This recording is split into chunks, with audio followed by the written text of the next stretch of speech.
ছুটে চলো মুখে বলো আল্লাহ আল্লাহু রাজ্জাক। জুম্মা জুম্মা মুখে বলো ছুটে চলো মুখে বলো আল্লাহ আল্লাহু রাজ্জাক।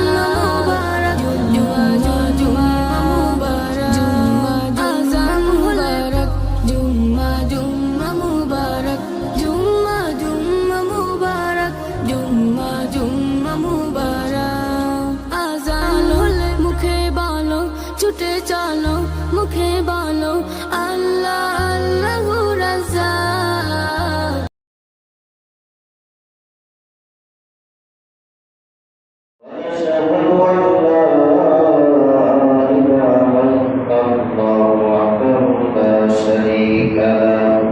ونشهد أن سيدنا وحبيبنا ومولانا محمدا عبده ورسوله الذي أرسله بالحق بشيرا ونذيرا وداعيا إلى الله بإذنه وسراجا منيرا. فقد قال الله تعالى في كلامه المجيد والفرقان الحميد تبصر شباب أعوذ بالله من الشيطان الرجيم. بسم الله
يا أيها الذين آمنوا صلوا عليه وسلموا تسليما.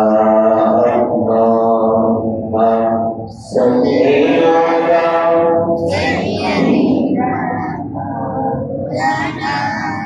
وعلى آله سيدنا محمد. اللهم صل على سيدنا مولانا وعلى آله سيدنا وبجنا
উপস্থিত সম্মানিত মুসলমানগণ, আসসালামু আলাইকুম ওয়া রাহমাতুল্লাহি ওয়া বারাকাতুহু। আসলে সেই মহান মালিকের সকল পরিণাম শুকরিয়া আদায় করি যে মহান মালিক আমাদেরকে অত্যন্ত দয়া করে মায়া করে ভালোবেসে দুনিয়ার সমস্ত ব্যস্ততার উপেক্ষা করে পবিত্র শাবান মাসের শেষ জুমা, পবিত্র জুম্মার দিকে যারা আপনাকে মসজিদে এসে বসার সুযোগ করে দিলে খুশি হয়ে সেই গতিবের দরবারে কালিমাতুল শুকর এবং সাজদা পেশ করে বলছি আলহামদুলিল্লাহ। সেই সাথে সাথে নারদ মুনি দরুদ ও সালাম পেশ করছি বিশ্ব মানবতার আখির জামানার পয়গম্বর রহমাতুল লিল আলামিন কামলেওয়ালা নবী জনাব মুহাম্মদুর রাসূলুল্লাহ সাল্লাল্লাহু আলাইহি ওয়াসাল্লাম। এই পৃথিবীর শুরু থেকে এই পর্যন্ত যত মানুষ এই দুনিয়া থেকে বিদায় অন্ধকার করে চলে গেছে, তাদের আত্মার প্রতি শ্রদ্ধা নিবেদন করবো। সকলকে মাফ করে দিয়ে জান্নাতুল ফেরদাউসের মেহমান হিসেবে কবুল করে নিন, বলেন আমিন। আমার প্রিয় ভাইরা, সম্মানিত মুসলিমগণ, গত জুম্মাতে রোজার সংক্রান্ত অনেক গুরুত্বপূর্ণ রোজার ইতিহাস সম্পর্কে আলোচনা হয়েছে। তারই অংশ বিশেষ বেশ কিছু আলোচনা এখনো আমাদের সাথে রয়ে গেছে। আল্লাহ যারা সে আলোকে কিছু কথা আলোচনা করা এবং আমাদের সকলকে ধৈর্য ধারণ করে শোনার তৌফিক দান করুন, বলেন আমিন। আল্লাহ যারা তিনি পয়গম্বর হযরত আদম আলাইহিস সালাম এটাকে সৃষ্টি করার পরে তাকে জান্নাতের ভিতরে রাখার অনুমতি নির্দেশ দেওয়া হয়েছিল। সুবহানাল্লাহ। এই পয়গম্বর রব্বুল আলামিন হযরত আদম আলাইহিস সালামকে বলেছিলেন যে জান্নাতের ভিতরে তুমি সব জায়গায় যাও, কিন্তু লাভটা তোমার নিষ্ঠা করো। এই নিষিদ্ধ গাছের কাছে তুমি যাবে না, নিষিদ্ধ পর তুমি আমার করবে না। এই আদেশ আল্লাহ রব্বুল আলামিন দিয়েছিলেন। এটাই হচ্ছে মানব ইতিহাসের সর্বপ্রথম সিয়াম সাধনা, বলে সুবহানাল্লাহ।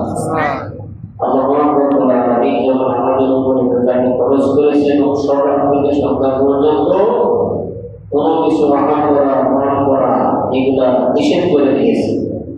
সকাল থেকে সন্ধ্যা পর্যন্ত তোমরা কিছু আহার করতে পারবে না। কিন্তু ইতিহাসের প্রথম ইতিহাস হযরত আদম আলাইহিস সালাম আমাদের ভিতরে রাখার পরে নিষেধ করতে এই গাছের কাছেও যাওয়া না এবং নিষিদ্ধ ফলমূল খাওয়া না। এটাই হচ্ছে ইতিহাসের প্রথম সিয়াম সাধনা। ইতিহাসে আরো আছে হযরত আদম আলাইহিস সালাম সেই রোজা ভাঙার কাফারা শুরু 40 বছর থেকে রোজা রেখেছিলেন। কয় বছর? 40 বছর। আর নিষিদ্ধ ফলের প্রভাব হযরত আদম আলাইহিস সালামের পেটে 30 দিন বিদ্যমান ছিল। কয়দিন? 30 দিন। এই জন্য হযরত আদম আলাইহিস সালাম এটা শ্রেষ্ঠ সন্তান হযরত মুহাম্মদ সাল্লাল্লাহু আলাইহি ওয়াসাল্লামের উপরকে আল্লাহ রাব্বুল আলামিন 1 মাস রোজা রাখার নির্দেশ দিয়েছেন, বলেন সুবহানাল্লাহ। ইতিহাসে আরো পাওয়া যায় এই ফলের প্রভাবে হযরত ইব্রাহিম আলাইহিস সালাম থেকে শুরু করে নিয়ে হযরত মুহাম্মদুর রাসূলুল্লাহ সাল্লাল্লাহু আলাইহি ওয়াসাল্লাম পর্যন্ত সব যুগে 30টি রোজা ফরজ করা হয়েছিল, বলেন সুবহানাল্লাহ। হযরত মুসা আলাইহিস সালাম তিনি 30 দিন রোজা রেখেছিলেন। 30 দিন রোজা রাখার পরে তুর পাহাড়ে যাওয়ার পরে আল্লাহ রাব্বুল আলামিন তাকে আরো 10টি রোজা তিনি বেশি রাখার জন্য আদেশ আল্লাহ তিনি দিয়েছিলেন। পরে হযরত মুসা আলাইহিস সালাম তিনি রোজা দিয়েছিলেন 40টি। কয় দিয়েছিলেন? 40টি। হযরত ঈসা আলাইহিস সালাম তিনি জামানায় দিকেও রোজা রাখতেন 40টা। এবং হযরত ইদ্রিস আলাইহিস সালাম তিনি যতদিন হায়াতের জিন্দিগি আল্লাহ ওনাকে রেখেছিলেন ততদিন পর্যন্ত তার গোটা জিন্দিগিটাই বোঝায় পরিপূর্ণ করে দেওয়া হয়েছিল। সুবহানাল্লাহ। হযরত ইতিহাস থেকে আমরা জানতে পারি হযরত দাউদ আলাইহিস সালাম তিনি একদিন পর রোজা রাখতে অর্থাৎ বছরে 6 মাস হযরত দাউদ আলাইহিস সালাম তিনি রোজায় কাটাতেন। সুবহানাল্লাহ। কিন্তু রোজা 7 ভাবে ফরজ করা হয়েছে। কয় ভাবে? 4 ভাবে রোজা ফরজ করা হয়েছে। রোজা অভ্যাস করানোর জন্য সুনানে আন-নাসাই শরীফের হাদিস 2413 নম্বর হাদিসে হযরত ওমর রাদিয়াল্লাহু তাআলা আনহু থেকে বর্ণিত তিনি বলেন আল্লাহর হাবিব সাল্লাল্লাহু আলাইহি ওয়াসাল্লাম তিনি বলেছেন প্রত্যেক মাসে 3 দিন সওম রোজা পালন করতে হয়। প্রত্যেক মাসে 3 দিন এই 3টি রোজা রাখার ব্যাপারে আল্লাহর হাবিব সাল্লাল্লাহু আলাইহি ওয়াসাল্লাম এর ওসিয়ত আছে। হযরত আবু হুরায়রা রাদিয়াল্লাহু তাআলা আনহু থেকে বর্ণিত আল্লাহর রাসূল সাল্লাল্লাহু আলাইহি ওয়াসাল্লাম হযরত আবু হুরায়রা রাদিয়াল্লাহু তাআলা আনহু থেকে বলেছেন যে 3টি বিষয় আমি নির্দেশ দিয়েছি। কয়টি বিষয়? 3টি বিষয়। আল্লাহর হাবিব সাল্লাল্লাহু আলাইহি ওয়াসাল্লাম এক নম্বরে বলে প্রতি মাসে তোমরা 3টি করে রোজা রাখবা। কয়টি রোজা? 3টি করে তোমরা রোজা রাখবা। 2 নম্বর ওসিয়ত আল্লাহর রাসূল তিনি বলেন যে প্রত্যেক দিন তোমরা 2 রাকাত সালাতুদ দুহা নামাজ পড়লে তোমরা আদায় করবা। 3 নম্বর ওসিয়ত আল্লাহর রাসূল সাল্লাল্লাহু আলাইহি ওয়াসাল্লাম তিনি বলেন তোমরা যখন রাতে ঘুমাতে যাবা এই রাতে ঘুমানোর পূর্বে তোমরা বেতনের সালাত আদায় করে তোমরা সুবহানাল্লাহ।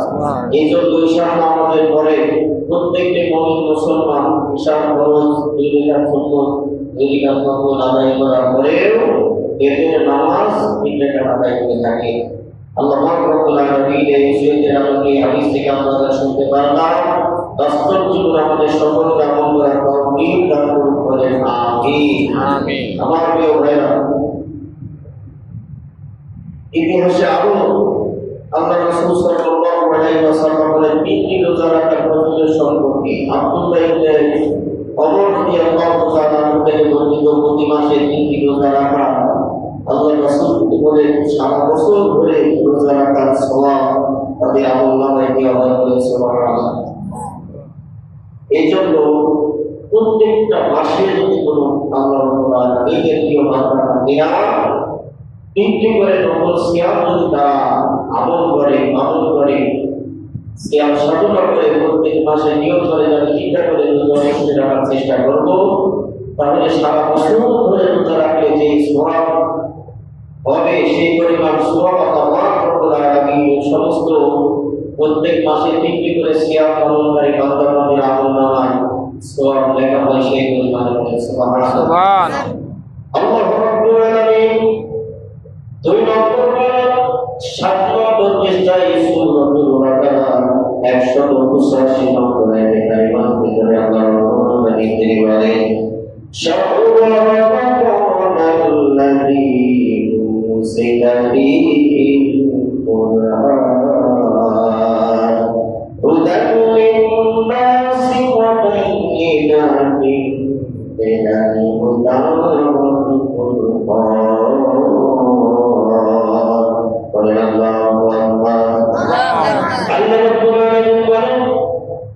এটা তো সেই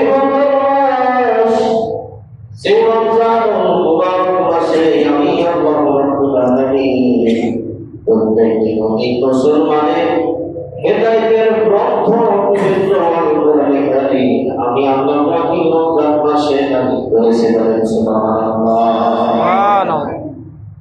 যে রমজানের মুবারক মাসে আমি আল্লাহ রাব্বুল আলামিন পবিত্র কোরআনে কারীম নাযিল করলাম যা সত্যবাদ জাতিদের জন্য সুস্পষ্ট পথে নিদর্শন রয়েছে আর ন্যায় এবং অন্যায়ের মাঝে পার্থক্যকারী বিধানকারী হিসাবে আল্লাহ আমাদের গ্রন্থ নাযিল করে দিয়েছি।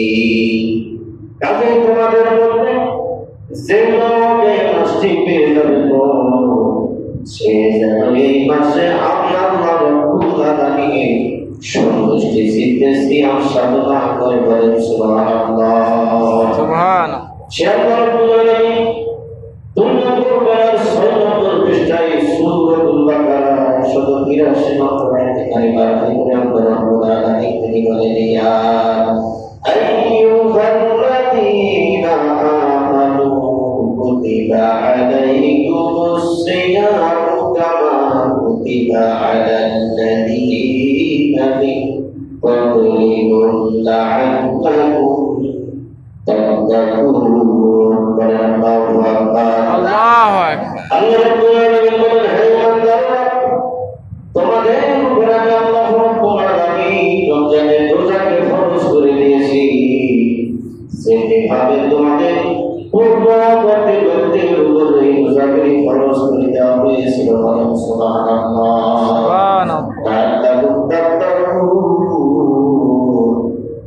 তোমরা পরেশকারীদের পরেশকার অর্জন করতে পারো, মুত্তাকি হতে পারো, তাকওয়াবান হতে পারো। বলেন সুবহানাল্লাহ। শুধু এখানে শেষ কর। আল্লাহ রাব্বুল আলামিন তিনি বলেন, ইন্নামা ইউওয়াফাস সাবিরুনা আজরাহুম বিগাইরি হিসাব। সেই সমস্ত ব্যক্তিরা ধৈর্য ধারণ করে একটি মাস সিয়াম সাধনা করবে, এই ধৈর্য ধারণকারী অগণিত সওয়াবের অধিকারী তারা হয়ে যাবে। সুবহানাল্লাহ। তাহলে ধৈর্য ধারণ করে দীর্ঘ একটি মাস সিয়াম সাধনা করার কারণে আল্লাহ রাব্বুল আলামিন তিনি বলেন অগণিত সওয়াবের অধিকারী তারা হয়ে যাবে। আমার প্রিয় ভাইরা, শুধু এখানে শেষ নয়। আল্লাহ নবী সাল্লাল্লাহু আলাইহি ওয়াসাল্লামের একজন সাহাবী হযরত আবু হুরায়রা রাদিয়াল্লাহু তাআলা থেকে বর্ণিত হাদিসটি আনাবি হুরায়রা রাদিয়াল্লাহু তাআলা আনহু ইয়াকুলু ক্বালা রাসূলুল্লাহ সাল্লাল্লাহু আলাইহি ওয়াসাল্লাম ইযা দাখালা রমাদান ফুতিহাত আবওয়াবুল জান্নাতি ওয়া কুল্লিবাত আবওয়াবুল জাহান্নাম ওয়া সুলসিলাতিশ শায়াতিন। হযরত আবু হুরায়রা রাদিয়াল্লাহু তাআলা আনহু থেকে হাদিসটি বর্ণিত হয়েছে। আল্লাহর হাবিব সাল্লাল্লাহু আলাইহি ওয়াসাল্লাম তিনি বলেছেন, যখন রমজান মাস শুরু হয়ে যায়, আরম্ভ হয়ে যায়, আল্লাহ রাব্বুল আলামিন জান্নাতের সমস্ত দরজাগুলি খুলে দেন। সুবহানাল্লাহ। সুবহানাল্লাহ। যখন থেকে রমজান আরম্ভ হয়ে যায়, শুরু হয়ে যায়, জাহান্নামের সমস্ত দরজাগুলি বন্ধ করে দেওয়া হয়, আর ইবলিস শয়তানদেরকে শিকল দিয়ে বন্দী করে রাখা হয়। বলেন সুবহানাল্লাহ। হযরত আবু হুরায়রা থেকে হাদিসটি বর্ণিত, আল্লাহর রাসূল তিনি বলেন, যেই দিক থেকে পবিত্র রমজান মুবারক মাস শুরু হয়ে যায়, সেই দিক থেকে জান্নাতের সমস্ত দরজাগুলি আল্লাহ তার এই রোজাদার বান্দাদের জন্য খুলে দেন। বলেন সুবহানাল্লাহ। জাহান্নামের দরজাগুলি বন্ধ করে দেওয়া হয়, ইবলিস শয়তানদেরকে শিকল দিয়ে বন্দী করে রাখা হয়। আরেকটি হাদিসের ভিতরে আসছে, ইবলিস শয়তানদেরকে শিকল দিয়ে বন্দী করে সমুদ্রের তলদেশে নিক্ষেপ করা হয়। এই ব্যাপারটিও কিন্তু হাদিস শরীফের ভিতরে এসেছে। আমার প্রিয় ভাইরা, হযরত আবু হুরায়রা থেকে আরেকটি হাদিস বর্ণিত, আল্লাহর রাসূল সাল্লাল্লাহু আলাইহি ওয়াসাল্লাম তিনি বলেন, যখন রমজান মাসে প্রথম রাত আগমন করে, শয়তান এবং অবাধ্য জিনদেরকে বন্দী করে রাখা হয়। শয়তান এবং অবাধ্য জিন যারা আছে, যে অবাধ্য জিনগুলি মানুষদেরকে ক্ষতি সাধন করতে চায় এবং শয়তান মানুষদেরকে ওয়াসওয়াসা দিয়ে আল্লাহ রাব্বুল আলামিনের ফরজ বিধান থেকে মনের ভিতরে ওয়াসওয়াসা দিয়ে ফরজ বিধান থেকে গুনাহের পথে নিয়ে যায়, জাহান্নামের দিকে ধাবিত করতে চায়। এই জন্য শয়তানের চক্রান্ত বড় মারাত্মক। ইন্নাহু লাকুম আদুউম মুবিন। আল্লাহ রাব্বুল আলামিনের যে বিধানগুলি আছে, এই বিধান কখনো লঙ্ঘন করা যাবে না। এই আমাদের লক্ষ্য রাখতে হবে। এই হাদিস থেকে আমরা আরো জানতে পারি, জাহান্নামের দরজাসমূহ বন্ধ করে দেওয়া হয়, একটি দরজা খোলা থাকে না, এবং জান্নাতের সমস্ত দরজাগুলি খুলে দেওয়া হয়, জান্নাতের আর একটি দরজা আর বন্ধ থাকে না। একজন আহ্বানকারী মালিক ফেরেশতা ঘোষণা দেন, এই অগণিত মন্ত্র অনুসন্ধানকারী এই কল্পনা এবং মন্ত্র অনুসন্ধানকারী, তুমি এতে থেমে যাও। এখন রমজান শুরু হয়ে যাচ্ছে, তুমি পাপের পথে আর অগ্রসর হও না, তুমি অন্যায় পথের দিকে আর যেও না, অকল্যাণ কাজের দিকে তুমি আর ধাবিত হও না। এখন তুমি স্টপ হয়ে যাও, থেমে যাও, সাবধান হয়ে যাও। এই মাসে আল্লাহ রাব্বুল আলামিন মানুষকে জাহান্নামের আগুন থেকে মুক্তি দিয়ে দেয়। সুবহানাল্লাহ। তাহলে এই মাসটা এমন একটা গুরুত্বপূর্ণ ফজিলতপূর্ণ রমজানুল মুবারক মাস, যে মাসে আল্লাহ রাব্বুল আলামিন যে সমস্ত জাহান্নামী ব্যক্তিরা আগুনে দগ্ধকৃত হচ্ছে, আগুনের ভিতরে জ্বলতেছে, আল্লাহ রাব্বুল আলামিন এই রমজানুল মুবারক মাসের ফজিলত এবং তার সম্মানে আল্লাহ সুবহানাহু ওয়া তাআলা সমস্ত জাহান্নামী ব্যক্তিদের জাহান্নামের আগুন থেকে মুক্ত করে দেয়। বলেন সুবহানাল্লাহ। এবং ফেরেশতা ঘোষণা দিয়ে বলতে থাকে, কল্যাণ অনুসন্ধানকারী আল্লাহ রাব্বুল আলামিন, বান্দা-বান্দীরা তোমরা সবসময় রমজানুল মুবারক মাসে আল্লাহ রাব্বুল আলামিনের কাছে বেশি বেশি কল্যাণ কামনা করো। কল্যাণ সাহাবাদের সুবহানাল্লাহ। রমজানুল মুবারক মাস শুরু হলে রাসূলুল্লাহ সাল্লাল্লাহু আলাইহি ওয়াসাল্লাম সমস্ত অপরাধী ব্যক্তিদেরকে মুক্ত করে দিতে, খালাস করে দিতে, আর প্রত্যেক সাহায্যকারী ব্যক্তিদেরকে আল্লাহর হাতে তিনি অর্থ প্রদান করতে বলেন। সুবহানাল্লাহ। অনেক মানুষ আছে হতদরিদ্র, অনেক মানুষ আছে এমন ঋণের জর্জরিত, যা ইনকাম করে ঋণ পরিশোধ দিবে নাকি কিছু খাবার কিনে খেয়ে সেটি করবে, ইত্যাদি করবে। এরকম যদি সাহায্য প্রার্থনাকারী আমার আপনার সামনে যদি বাঁধে, অবশ্যই আমাদের সামর্থ্য অনুযায়ী তাদেরকে সাহায্য করা, যেন তার একটু ঋণ থেকে মুক্ত হতে পারে, সে যেন সেফটি করতে পারে, সে যেন ইফতারি করতে পারে। এরকম অভাবগ্রস্ত, ঋণগ্রস্ত, সাহায্য প্রার্থনাকারী মানুষের দ্বারে দ্বারে ঘুরে এরকম শ্রেণীর মানুষদেরকে সমাজে চিহ্নিত করে আমাদের সমর্থবান ব্যক্তি দ্বারা অবশ্যই আমাদের সাহায্য করা দরকার। তাহলে পরে আমরা নিজেরা ক্ষতিগ্রস্ত হব। কেন ক্ষতিগ্রস্ত হব? এক শ্রেণীর মানুষদেরকে যখন জাহান্নামে নিক্ষিপ্ত করা হবে, জাহান্নামে নিয়ে যাওয়া হবে, জাহান্নামী ব্যক্তিদেরকে জিজ্ঞাসা করা হবে, আসলে কেন তোমরা জাহান্নামে আছো? তখন বলবে, মা সালাকাতুম ফি সাকর। জিজ্ঞাসা করা হবে, কেন জাহান্নামে আছো? জাহান্নামের সাকর, শাস্তি, তার কঠোরতা সম্পর্কে তোমাদের কেউ সাবধান করেনি? তখন তারা বলবে, কোন লাম নাকুম মিনাল মুসাল্লিন ওয়া লাম নাকুম নুতঈমুল মিসকিন। তার দুইটা কারণ, এক নম্বর কারণ আমরা মুসল্লি ছিলাম না, সময় মতো নামাজ আমরা মুসল্লায় আদায় করতাম না, যারা নামাজি ব্যক্তি তাদের দলে শামিল হই আমরা মুখ ঘুরিয়ে থাকতাম, তাদেরকে অবহেলা করতাম, তাদের মাথায় টুপি দেখলে গায়ে লম্বা জামাদের আমাদের গায়ে জামাগুলা ধরে যেত। এই জন্য আমরা ওই মুসল্লিদের কাতারে যেতে চাতাম না। এরকম অবহেলা করে নামাজ এক শ্রেণীর মানুষ যাবে না। তুমি ধনসম্পদের মালিক দুনিয়াতে হয়েছ, কিন্তু মিসকিনের পাতে, ফকিরের পাতে, অভাবীদের পাতে তুমি খাবার দিতে চাও না। তুমি একজনের ভাতের খরচ চুকাতে পারো না, মানুষদেরকে সহযোগিতা করো না, খাবার দেওয়া না। এই যে আমরা কোনো মানুষ আমাদের চোখের সামনে হাত পেতে ফেলে, পকেটে টাকা না থাকলে সেটা একটা আলাদা বিষয়, কিন্তু পকেটে থাকা অবস্থায় যতক্ষণ পর্যন্ত আপনার পকেটে টাকা আছে, মানুষ লোক লজ্জার ভয়তে অনেকে টাকা বের করে দেয়, অনেকে আবার ধমক দিয়ে দেয়।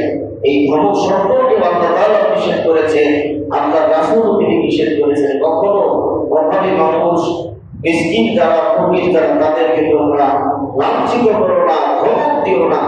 পারলে যতটুকু ক্ষমতা আছে সাধ্য অনুযায়ী সাহায্য করো। এদিকে আমাদের লক্ষ্য রাখতে হবে। আমার প্রিয় হযরত আব্দুল্লাহ ইবনে আব্বাস রাদিয়াল্লাহু তাআলা থেকে বর্ণিত, আল্লাহর নবী সাল্লাল্লাহু আলাইহি ওয়াসাল্লাম এসে বলতে শুনেছেন, রমজান আগমন উপলক্ষে আল্লাহ রাব্বুল আলামিন জান্নাতকে বছরে প্রথম থেকে সুন্দর করে সাজিয়ে রাখা হয়। বলেন সুবহানাল্লাহ। সুবহানাল্লাহ।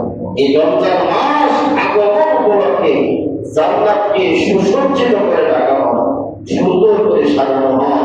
শুধু এখানে শেষ নয়, এই রমজানুল মুবারক মাসে প্রথম রাতে আরশের নিচ থেকে এক ধরনের বায়ু প্রবাহিত হতে থাকে, বলেন সুবহানাল্লাহ। সুবহানাল্লাহ।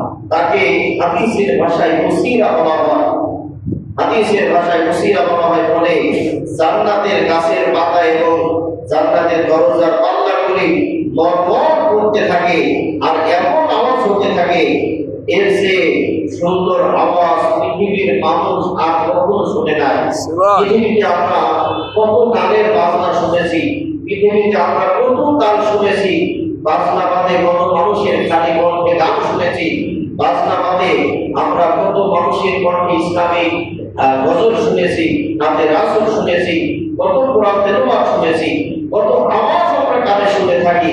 কিন্তু আরশে আজিমের নিচ থেকে এত সুন্দর প্রবাহিত হাওয়া, সেই হাওয়ায় আপনার জান্নাতের দরজাগুলি দুলতে থাকবে, গাছের পাতাগুলি নড়তে থাকবে, এত সুন্দর আওয়াজ পৃথিবীর কোনো মানুষ এই আওয়াজ দিদি করতে আর কখনো শুনে নাই।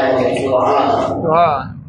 এরপরে তাকর কওলা ভোর পেরিয়ে জান্নাতের বেলগুলোতে দাঁড়িয়ে বলতে থাকবে আল্লাহ রাব্বুল আলামিনের কাছে, ও আল্লাহ, তোর বিয়ের প্রস্তাবকারী কি এখন আছে নাকি? যাদের সাথে আল্লাহ পাক রব্বুল আলামিন আমাদেরকে বিয়ে দেবে। এরপরে তারা বলেন, হে জান্নাতে প্রধান বলি ফেরেশতা যে কিসে যা জান্নাতের ভূত গেলে বান্দা জান্নাতে তার রক্ষক প্রধান ফেরেশতা, তার নাম হচ্ছে রিদওয়ান, তাকে জিজ্ঞাসা করছে, হে রিদওয়ান, আজকে কিসে যা? তখন রিদওয়ান তাদেরকে বলে, উনি সুন্দরী কল্যাণময়ী রমণী, এটা হলো রমজান মাসের প্রথম রাত। বলেন সুবহানাল্লাহ। আল্লাহ রাব্বুল আলামিন এই রমজানুল মুবারক মাসের প্রত্যেক রাতে তিনবার বলে, তোমরা সবার জন্য তোমরা কেউ দুনিয়াতে আসো নাকি?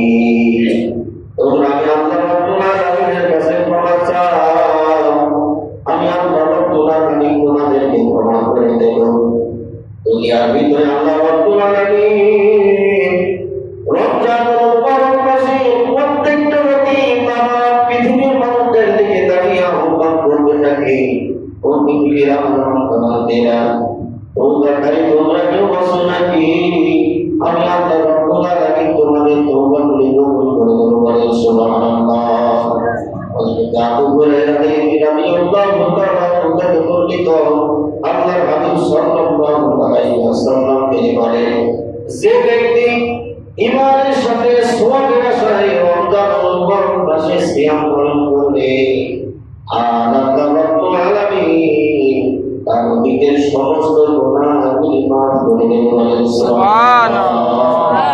সেই ব্যক্তির অন্তরের ভিতরে ঈমান আছে, বিশ্বাস আছে, এবং দুনিয়ার কোনো মানুষকে দেখানোর জন্য নয়, একমাত্র আসমান আর জমিনের মালিক সৃষ্টিকর্তা সেই আল্লাহ রাব্বুল আলামিন তাকে রাজি খুশি করার জন্য, তার সন্তুষ্ট অর্জনের জন্য যারা সিয়াম সাধনা করবে, আল্লাহ রাব্বুল আলামিন তার অতীতের গুনাহগুলি ক্ষমা করে দেয়। বলেন সুবহানাল্লাহ।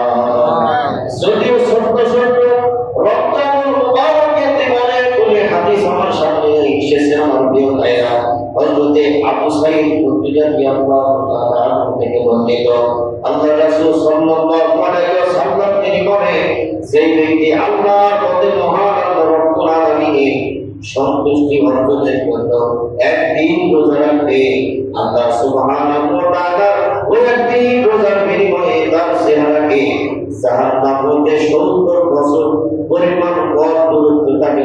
বলেন সুবহানাল্লাহ।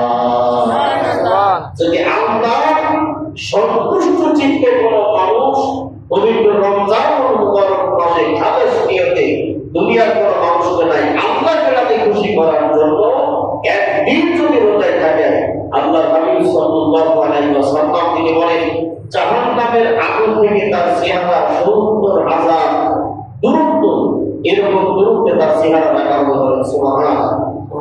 আল্লাহ সুবহানাহু ওয়া তাআলা আমাদের যে বরকতপূর্ণ ফজিলতপূর্ণ রমজানুল মুবারক মাস আমাদের সামনে আসতেছে, আমরা দোয়া করি আল্লাহ আমাদের সকলের হায়াতকে দীর্ঘায়িত করে দাও। বলেন আমিন।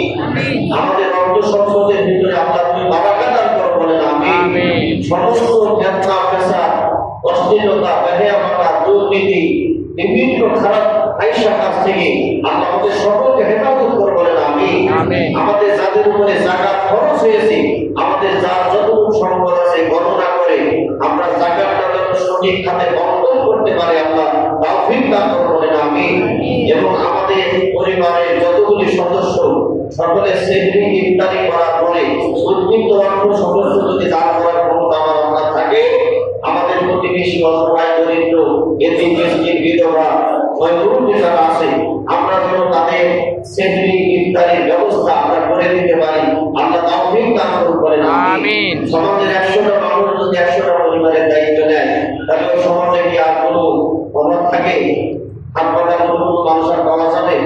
আল্লাহ রাসূল সাল্লাল্লাহু আলাইহি ওয়াসাল্লাম শুধুমাত্র তিনি 23 বছরের লাস্ট 23 বছরের হায়াতের জিন্দেগিতে এই কোরআনে এমন একটা সোনার সমাজ আল্লাহ রাসূল তিনি তৈরি করে দিয়েছিলেন, সোনালী যুগ আল্লাহ রাসূল তিনি উপহার দিয়েছিলেন, যে সময়ে মানুষ খোদার যন্ত্রণায় পেটে পাথর বেঁধে থাকতো, আল্লাহ রাসূল সাল্লাল্লাহু আলাইহি ওয়াসাল্লাম সেই জামানায় যাকাত ব্যবস্থা চালু করে দিলেন, কায়েম করে দিলেন। দেওয়ার পরে সেই জামানায় যাকাত দেওয়ার মতো খোদার যন্ত্রণায় যারা পাথর বেঁধে থাকতো জামাত দেওয়ার মতো এরকম একটা লোক খুঁজে পাওয়া যেত না।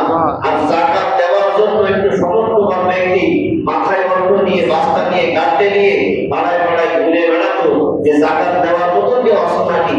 পরদি একজন সাহাবী যাচ্ছে, যাওয়ার পরে দেখছে যে মহিলা কাপড় চোপড় পরে আরেকজন আসছে, তার মাথায় একটা ছোট গাঁটি বাঁধা আছে, বসে থাক আপনার কাছ থেকে আমি অপরাধের খাতা থেকে বেঁচে গেলাম, কারণ আমি যে যাকাত দেওয়ার জন্য ঘুরে বেড়াচ্ছি একটা লোক অন্তত পাওয়া গেল যার মহিলা কাপড় চোপড় দেখে আহারে এরকম অভাবী মানুষ গরিব মানুষ তার কাছে যায়। যাওয়ার পরে বলছে, ভাই আপনি আমার যাকাতটা গ্রহণ করুন করে আপনার অপরাধীর খাতা থেকে আমাকে বাঁচিয়ে দেন, আপনি যাকাতটা নিয়ে নেন। তখন সেই ব্যক্তি বলছে, তুমি যাকাত কাকে দিবা? এই যাকাতের কাটতে নিয়ে আমি আজকে 1 মাস ধরে ঘুরে বেড়াচ্ছি, যাকাত দেওয়ার মতো কোনো লোক আমি খুঁজে পাই। বলেন সুবহানাল্লাহ। কিন্তু এখন যাকাত কিন্তু ওই গরিব মানুষ নেয় না, মধ্যবিত্ত এবং সমর্থবান আছে তারা যাকাতের খাতায় নাম লিখে দেয়, আমার একটা ব্যবস্থা নিয়ে এরা মানুষ আছে না নাই? ওভাবে সবক কষ্ট করার দরকার নাই। প্রকৃতপক্ষে যেই জায়গায় যাকাত দিলে কাজ হবে, যার আসলে প্রয়োজন, বিধবা মানুষ যার ইনকাম করার কেউ নাই, এতিম মানুষ যেমন কর্মের ব্যবস্থা হয় না, বেকার মানুষ যার পরিবারের বাবা অক্ষম আছে, মা অক্ষম আছে, ইনকাম করে খাওয়ানোর মতো কেউ নাই, এরকম কিছু আমরা সমাজের মানুষের অভাবী মানুষদের দায়িত্ব নিয়ে যাকাতটা সঠিক খাতে যাবে, তার ঋণগ্রস্ত থাকলে ঋণ পরিশোধ হবে। অন্তত কিছু না হোক আপনার জন্য যাই আমাদের বাড়িতে আপনার কাছে দোয়া করবে, এটা আপনার জন্য বললাম না। আল্লাহ পাক আমাদের সকলকে কোরআন ও হাদিসের আলোকে যা কিছু আলোচনা হয়েছে বাস্তব জীবনে আমল করার তৌফিক দান করুন।